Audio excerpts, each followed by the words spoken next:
మేషరాశి వారి గురించి ఇంతవరకు ఎవ్వరూ కూడా చెప్పని 9 రకాలైనటువంటి పచ్చి నిజాలు మీ గురించి ఈ రోజున చెప్పటం అనేది ఈ వీడియోలో జరుగుతుందండి. కాబట్టి మేషరాశి వారు ఎక్కడున్నా సరే, ఎన్ని పనుల్లో ఉన్నా సరే, ఆ 9 విషయాలు మీ గురించి నిజంగా తెలిస్తే మీరు ఆశ్చర్యపోతారనమాట. కాబట్టి వీడియో ఎక్కడా స్కిప్ చేయకుండా చివరి వరకు వినండి. అలాగే వీడియోకి ఒక లైక్ ఇచ్చి సపోర్ట్ చేయండి. ఈ మేషరాశి వారు ఏంటంటేనండి, ఈ రాశి చక్రంలో వీరిది మొట్టమొదటి రాశి. వీరి రాశికి అధిపతి కుజుడు. అంటే రాశి చక్రంలో వీరిది ఎట్లా అయితే మొట్టమొదటి రాశిగా ఉంటుందో, అలాగే వీరు జనంలో అంటే అందరిలో కూడా హైలైట్‌గా ఉండాలని చూస్తారనమాట. నంబర్ 1 పొజిషన్‌లో ఉండాలని వీరు ఎక్కువగా ఆలోచిస్తూ ఉంటారనమాట. అంటే ఏదైనా సరే మా మాటే చెల్లాలి. మేము నలుగురిలో ఎక్కడా కూడా తల వంచకూడదు. ఒక మంచి స్థాయిలో ఉండాలి. గౌరవ మర్యాదలతో ఉండాలి. ఒక టాప్ పొజిషన్‌లో ఉండాలి. ఒక నంబర్ 1 పొజిషన్‌లో ఉండాలి. అంటే మేషరాశి 12 రాశుల్లో మొట్టమొదటి రాశి. అలాగే వీరి ఆలోచన విధానం కూడా అందరికన్నా కూడా మేమే నంబర్ 1లో ఉండాలి అన్నట్లుగా వీరి ఆలోచన విధానం అనేది ఉంటుందన్నమాట. అశ్విని నక్షత్రం 1, 2, 3, 4 పాదాలు. అలాగే భరణి నక్షత్రం 1, 2, 3, 4 పాదాలు. కృత్తికా నక్షత్రం 1వ నక్షత్రం. అంటే కృత్తికా నక్షత్రంలో 1వ పాదంలో జన్మించినటువంటి వారు ఈ మేషరాశి వ్యక్తుల కిందకు వస్తారనమాట. వీరి రాశికి అధిపతి మనం కుజుడని చెప్పుకున్నాము. వీరికి గుర్తు వచ్చేటప్పటికి ఏంటంటే మేక లేదా గొర్రె, ఇట్లా పొట్టేలు. ఇది వీరికి గుర్తుగా వస్తుందన్నమాట ఈ మేషరాశి వారికి. ఈ మేషరాశి వారేంటంటే వ్యక్తిగతంగా చాలా మంచివారు, చాలా తెలివిగలవారు. వీరు చాలా యాక్టివ్‌గా ఉంటారనమాట. మనం ఒక మేకనే మనం ఎగ్జాంపుల్‌గా చూసుకుంటే అంటే వీరి రాశికి గుర్తు అదే ఉంటుంది కాబట్టి, ఆ మేక చూడండి ఎంత చురుగ్గా, ఎంత షార్ప్‌గా ఉంటుందంటే, ఎంత తెలివిగా ఉంటుందంటే, అదే రకంగా వీరు కూడా అంతే యాక్టివ్‌గా ఉంటారనమాట. అంటే ఎక్కడా కూడా ఎప్పుడన్నా ఒకసారి బాగోనప్పుడు ఏదైనా డల్ అయిపోతారేమో కానీ, చాలా వరకి కూడా యాక్టివ్‌గా ఉంటారనమాట. కాబట్టి వీరేంటంటే కొత్తగా ఏదైనా కనిపెడుతూ ఉంటారు. వీరు ఎక్కువగా విద్యా రంగాల్లో కానివ్వండి, లేదా వైద్య రంగాల్లో కానివ్వండి, లేకపోతే ఏదన్నా వాహనాలు డ్రైవింగులు ఇలాంటివి. అంటే వీరు ఇంజినీరింగ్ గురించి లేదా ఏదన్నా బిజినెస్‌లు ఎక్కువగా బిజినెస్ ఫీల్డ్‌లో ఎక్కువగా ఉంటారని చెప్పుకోవచ్చు. అంటే కొంతమంది ఉద్యోగస్తులు కూడా ఉండవచ్చు. ఎక్కువ శాతం ఏంటంటే ఏదన్నా కనిపెట్టే రకంగా వీరి ఆలోచన విధానం ఉంటుందన్నమాట. చిన్న పిల్లలైన మేషరాశి వారిని మీరు చూసినట్లయితే వారు పిల్లలు ఆడేటటువంటి ఆటల్లో కూడా వారి ఆట డిఫరెంట్‌గా ఉంటుందనమాట. అంటే వాళ్ళక్కడ ఏదో ఒకటి కొత్తగా క్రియేట్ చేసి చూపిస్తారనమాట.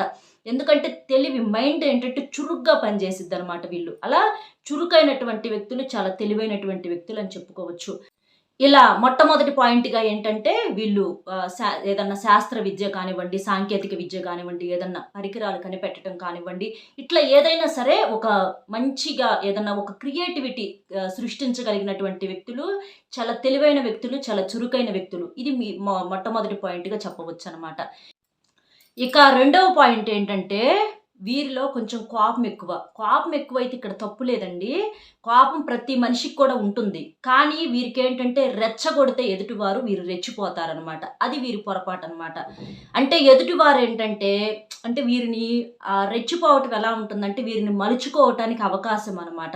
అంటే వీరి జుట్టును తీసుకెళ్ళి వాళ్ళ చేతిలో పెట్టినట్లుగా, వీళ్ళ వీక్‌నెస్‌ని తీసుకెళ్ళి వాళ్ళ చేతిలో పెట్టినట్లుగా అలా ఉంటుందనమాట. కాబట్టి మనిషికేంటంటే ఒక్కొక్క సందర్భాన్ని బట్టి, ఒక్కొక్క పరిస్థితిని బట్టి కోపతాపాలు ఎవ్వరికైనా ప్రతి మనిషికి కూడా ఉంటాయి.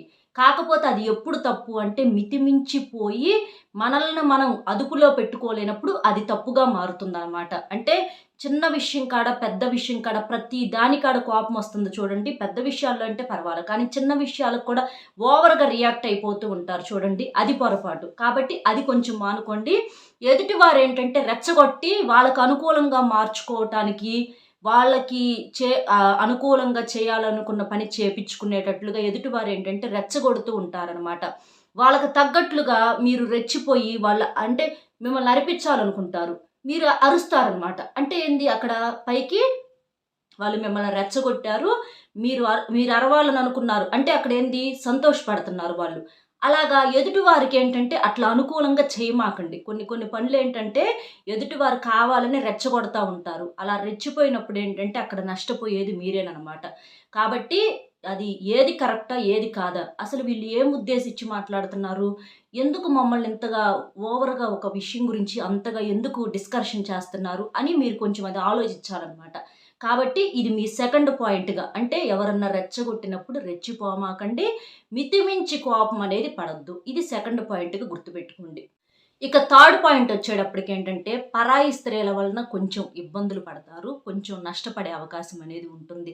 అందరూ కాదండి. కొంతమంది వచ్చేటప్పటికి ఈ రాశిలో ఏంటంటే అంటే ఒక ఏజ్‌లో ఉన్నటువంటి మేషరాశి వ్యక్తులు, పురుషులు ఎవరైతే ఉంటారో వాళ్ళేంటంటే కొంచెం పరాయి స్త్రీలకి కొంచెం అట్రాక్ట్ అవ్వటం. అంటే వాళ్ళు కావాలని కదిలించినప్పుడు అంటే కొంతమంది మంచిగా ఉండొచ్చు. కాకపోతే కొంతమందేంటంటే ఎలాగైనా సరే వీరితో మాట్లాడాలి, కదిలించాలి, డిస్టర్బ్ చేయటం. అంటే మీరు మీ పనులను డిస్టర్బ్ చేయటం, మీ లైఫ్‌ని డిస్టర్బ్ చేయటం, మీ లైఫ్‌లోకి రావటము. ఇట్లా కొన్ని కొన్ని రకాలుగా అంటే లేకపోతే ఏదన్నా డబ్బు పరంగా అడిగి మంచితనంగా ఆ డబ్బును వాడుకొని మళ్ళీ మీకు ఇవ్వకుండా ఉండటము. ఇట్లా ఏంటంటే కొన్ని కొన్ని ఇబ్బందులు వచ్చేటటువంటి అవకాశం అనేది ఉంటుందనమాట. అంటే పనయ్యేదాకా మీరు మంచోళ్ళు, పనయిన తర్వాత మీరు చెడ్డోళ్ళు. ఇట్లా కొన్ని రకాలుగా కొంతమంది స్త్రీల వల్ల ఏంటంటే కొంచెం ఇబ్బందులు పడే అవకాశం అనేది ఉంటుంది. అంటే అది బయట వారు అవ్వచ్చు, లేదా బంధువుల్లో అవ్వచ్చు. ఇట్లా కొంతమంది స్త్రీల వలన కొంచెం పరాయి స్త్రీలతో కొంచెం జాగ్రత్తగా ఉండండి. మాట్లాడేటప్పుడు, చేసేటప్పుడు వాళ్ళు అసలు ఏంటి? ఏ ఉద్దేశంతో మాట్లాడుతున్నారు? గౌరవంగా, పద్ధతిగా మాట్లాడుతున్నారా? లేకపోతే ఎందుకంటే ఆటోమేటిక్‌గా తెలిసిపోయిద్ది. ఎవరి మాట తీరు ఎలా ఉంటుంది? ఏంటి? అనేది కొన్ని కొన్ని లక్షణాల ద్వారాగా తెలిసిద్దనమాట. కాబట్టి అలాగా లిమిట్ అంటే హద్దు దాటి మాట్లాడుతున్నప్పుడు అలాంటి వారికి దూరంగా ఉండండి. లేకపోతే మాత్రం కొంచెం నష్టపోయేటటువంటి అవకాశాలైతే మాత్రం గట్టిగా కనిపిస్తున్నాయి. ఇది మీకు మూడవ పాయింట్‌గా చెప్పొచ్చనమాట. ఇక నాలుగవ పాయింట్ ఏంటంటే త్వరగా ప్రేమకు లొంగిపోతారండి ఈ మేషరాశి వారు. త్వరగా ప్రేమకు లొంగిపోవటం అంటే ఒకరిని ప్రేమించినప్పుడు ఏంటంటే గట్టిగా ప్రాణానికి ప్రాణంగా ప్రేమిస్తూ ఉంటారనమాట. అంటే వారి గురించి ఎక్కువగా ఆలోచించటము, వారి గురించి అంటే వారు లేకపోతే వీరు కూడా లేరంతగా రియాక్ట్ అవ్వటం అవ్వచ్చు. ఇట్లా ప్రతి పర్సనల్ విషయాలు కూడా తీసుకెళ్ళి వారికి చెప్పటము. అంటే నిజంగా వీరి ప్రేమని పొందటం అదృష్టం. అది అవతల వాళ్ళు తెలుసుకున్నంత వరకు. అవతల వాళ్ళు వ్యతిరేకంగా ఉన్నప్పుడు ఏంటంటే వదిలేయగలగాలనమాట. కానీ మీరేంటంటే అవతల వారి సంగతి తెలిసి కూడా మీరు వారికి అనుకూలంగా మారిపోవటం, వారు ఏది చెబితే దానికి సరే అంటము. ఇలాంటివి చేయటం వలన ఏంటంటే చాలా వరకి కూడా ఇబ్బందులు పడే అవకాశం అనేది ఉంటుంది. అలాగేంటంటే మీకు ఒక మాటలో చెప్పాలి అనంటే ప్రేమ వివాహాలు పెద్దగా అచ్చుబాటు అనేవి ఉండవనమాట. మీరు ప్రేమ వివాహాలు చేసుకోవాలి అని అనుకున్నప్పుడు మీరు మొత్తం కూడా వారి కుటుంబం గురించి అంతా తెలుసుకొని మీ ఇంట్లో పెద్దవారిని కూడా సంప్రదించి మంచి చెడులు 1కి 4 సార్లు ఆలోచించుకొని మీరు ప్రేమ వివాహం చేసుకోవటం వలన మీకు ఇబ్బంది ఉండదు. లేదు అని తొందరపడి చేసుకున్నారంటే మాత్రం పెద్దగా మీ రాశి ప్రకారం ఏంటంటే ప్రేమ వివాహాలు అచ్చిరావని చెప్పి ఇది ఇంకొక పాయింట్‌గా చెప్పుకోవచ్చు. ఇక ఫిఫ్త్ పాయింట్ ఏంటంటే వ్యాపారంలో ఏంటంటే కొంచెం వీరికి అనుభవాలు లేక కొంచెం నష్టపడే అవకాశం అనేది ఉంటుందన్నమాట. అంటే కొంతమందికి ఏంటంటే వ్యాపారంలో పెద్దగా అంటే అనుభవాలనేవి ఉండకుండా ఏదన్నా ఒక బిజినెస్ ఏంటంటే కొంచెం తొందరపాటుతో అంటే మంచిగా సక్సెస్ అవ్వాలి, సాధించాలని చెప్పి కొంచెం ఎదుటివారి సలహాలు ఎవరన్నా తీసుకున్నప్పుడు ఏంటంటే కొంచెం పెట్టుబడులు పెట్టి ఆ వ్యాపారాన్ని స్టార్ట్ చేస్తారు. స్టార్ట్ చేసినప్పుడు ఏంటంటే దానిలో వీరికేంటంటే పెద్దగా అనుభవాలనేవి ఉండవనమాట. ఆ అనుభవాలు లేకపోవటం వలన వ్యాపారంలో కొంచెం చేసే పనిలో ఇబ్బందులనేవి ఎదురవుతా ఉంటాయనమాట. అది ఏ వ్యాపారం చిన్నదవ్వచ్చు లేదా పెద్దదవ్వొచ్చండి. కొంచెం ఇబ్బందులనేవి ఎదురవుతాయి. దాన్ని మీరు నిలదొక్కుకోవటానికి కొంచెం టైం పట్టిద్దనమాట. ఎందుకంటే దానిలో మీరేంటంటే అప్ అండ్ డౌన్స్ కొంచెం ఎదుర్కోవాలి. కాకపోతే కొంచెం ఏంటంటే తొందరపాటు. కాబట్టి ఏదైనా సరే ఏంటంటే పరిగెత్తి పాలు తాగే కన్నా నిలబడి నీళ్లు తాగటం నయం. అందుకని మీకు కొంచెం ఆలస్యమైనా పర్వాలా.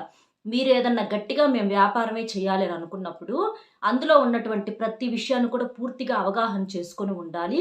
పెట్టుబడి పెట్టేటప్పుడు ఆలోచించాలి. ఎప్పుడైనా సరే మనం స్టార్ట్ చేసేటటువంటి ఏదన్నా వ్యాపారం ఏంటంటే, ఎక్కువ పెట్టుబడి చేసేవి కాకుండా తక్కువతో చిన్న చిన్న బిజినెసెస్ దగ్గర నుంచి స్టార్ట్ చేసుకుంటే, మీకది ఇబ్బంది లేకుండా ఉండే అవకాశం అనేది ఉంటుందనమాట. ఏదన్నా రూ. 1 పెట్టుబడి అనుకోండి, రూ. 1 వరకే నష్టమైద్ది. అలా కాకుండా రూ. 100 పెట్టుబడి పెట్టినప్పుడు 100 ఎగిరిపోతాయి. ఎందుకంటే ఇక్కడ రూపాయికి, 100కి తేడా ఉంది. కాబట్టి చిన్న పెట్టుబడితో మీరేదన్నా వ్యాపారం స్టార్ట్ చేసుకుంటే అవి మీకు అనుభవాలుగా మారతాయి. లేకపోతే కొంచెం వ్యాపారంలో ఇబ్బందులు వచ్చే అవకాశం అనేది ఉంటుంది కాబట్టి జాగ్రత్త పడండి.